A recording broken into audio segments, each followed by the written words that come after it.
You ask Tiger to solve. This deals with linear equations with one unknown. The final result is x equals 144. Let's solve it step by step. Isolate the x. Multiply both sides by 9. Group like terms. Multiply the coefficients. Simplify the arithmetic.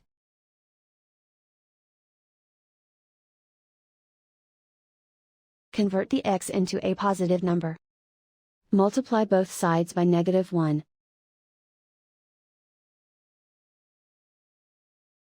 Remove the ones. Simplify the arithmetic.